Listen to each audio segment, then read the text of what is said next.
नमस्कार दोस्तों, स्वागत है आपका कहानी एक्सप्रेस में। कहानी सुनने के बाद लाइक और सब्सक्राइब ज़रूर करें। कहानी का शीर्षक है मैं कौन हूँ। एक भिखारी था। रेल सफ़र में भीख मांगने के दौरान एक सूट बूट पहने सेठ जी उसे दिखे। उसने सोचा कि यह व्यक्ति बहुत अमीर लगता है, इससे भीख मांगने पर यह मुझे ज़रूर अच्छे पैसे देगा। वह उस सेठ से भीख मांगने लगा। भिखारी को देखकर उस सेठ ने कहा, तुम हमेशा मांगते ही हो, क्या कभी किसी को कुछ देते भी हो? भिखारी बोला, साहब मैं तो भिखारी हूँ, हमेशा लोगों से मांगता ही रहता हूँ। मेरी इतनी औकात कहाँ कि किसी को कुछ दे सकूँ। सेठ ने कहा, जब किसी को कुछ दे नहीं सकते तो तुम्हें मांगने का भी कोई हक नहीं है। मैं एक व्यापारी हूँ और लेन देन में ही विश्वास रखता हूँ। अगर तुम्हारे पास मुझे कुछ देने को हो तभी मैं तुम्हें बदले में कुछ दे सकता हूँ। तभी वह स्टेशन आ गया जहाँ पर उस सेठ को उतरना था। वह ट्रेन से उतरा और चला गया। इधर भिखारी सेठ की कही गई बात के बारे में सोचने लगा। सेठ के द्वारा कही गई बात उस भिखारी के दिल में उतर गई। वह सोचने लगा कि शायद मुझे भीख में अधिक पैसा इसलिए नहीं मिलता क्योंकि मैं उसके बदले में किसी को कुछ दे नहीं पाता हूँ। लेकिन मैं तो भिखारी हूँ, किसी को कुछ देने लायक भी नहीं हूँ। लेकिन कब तक मैं लोगों को बिना कुछ दिए केवल मांगता ही रहूँगा। बहुत सोचने के बाद भिखारी ने निर्णय किया कि जो भी व्यक्ति उसे भीख देगा तो उसके बदले में वह भी उस व्यक्ति को कुछ जरूर देगा। लेकिन अब उसके दिमाग में यह प्रश्न चल रहा था कि वह खुद भिखारी है तो भीख के बदले में वह दूसरों को क्या देगा। इस बात को सोचते हुए दिन भर गुजरा, लेकिन उसे अपने प्रश्न का कोई उत्तर नहीं मिला। दूसरे दिन जब वह स्टेशन के पास बैठा हुआ था तभी उसकी नज़र कुछ फूलों पर पड़ी जो स्टेशन के आसपास के पौधों पर खिल रहे थे। उसने सोचा, क्यों न मैं लोगों को भीख के बदले कुछ फूल दे दिया करूं। उसको अपना यह विचार अच्छा लगा और उसने वहां से कुछ फूल तोड़ लिए।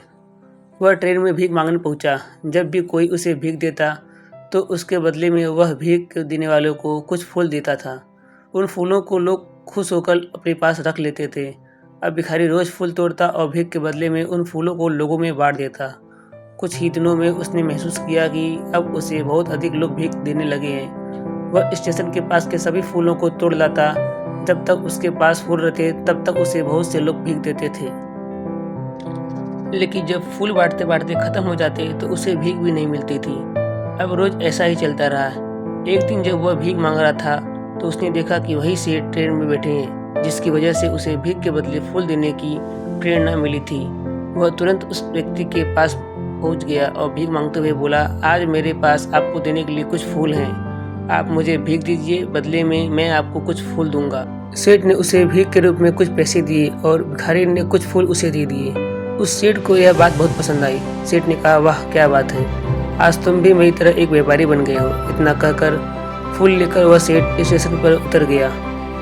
लेकिन उस सेठ द्वारा कही गई बात एक बार फिर उस भिखारी के दिल में उतर गई। वह बार बार उस सेठ के द्वारा कही गई बात के बारे में सोचने लगा और बहुत ही ज़्यादा खुश होने लगा। उसकी आंखें अब चमकने लगी। उसे लगने लगा कि अब उसके हाथ सफलता की वह चाबी लग गई है जिसके द्वारा वह अपने जीवन को बदल सकता है। वह तुरंत ट्रेन से नीचे उतरा और उत्साहित होकर बहुत तेज आवाज़ में ऊपर आसमान की ओर देखकर बोला, मैं भिखारी नहीं हूँ, मैं तो एक व्यापारी हूँ। मैं भी उस सेठ जैसा बन सकता हूँ, मैं भी अमीर बन सकता हूँ। लोगों ने उसे देखा तो सोचा कि शायद यह भिखारी पागल हो गया है। अगले दिन से वह भिखारी उस स्टेशन पर फिर कभी नहीं दिखा।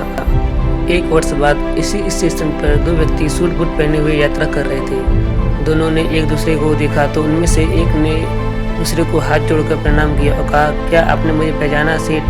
नहीं तो शायद हम लोग पहली बार मिल रहे हैं। अब पहला व्यक्ति मुस्कुराया, हम पहले भी 2 बार इसी ट्रेन में मिले थे।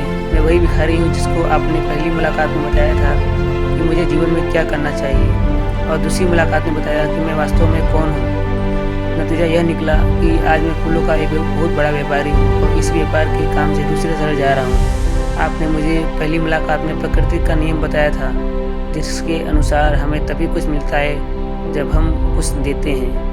लेकिन अच्छी तरह महसूस किया है, वास्तव में काम करता है।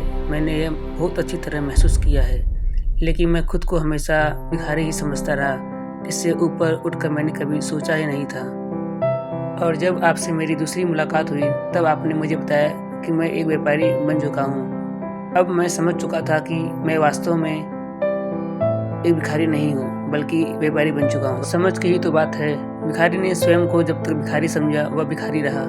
उसने स्वयं को व्यापारी मान लिया, व्यापारी बन गया। जिस दिन हम समझ लेंगे कि मैं कौन हूँ, अर्थात मैं भगवान का अंश हूँ, फिर जानने समझने को रह ही क्या जाएगा। धन्यवाद।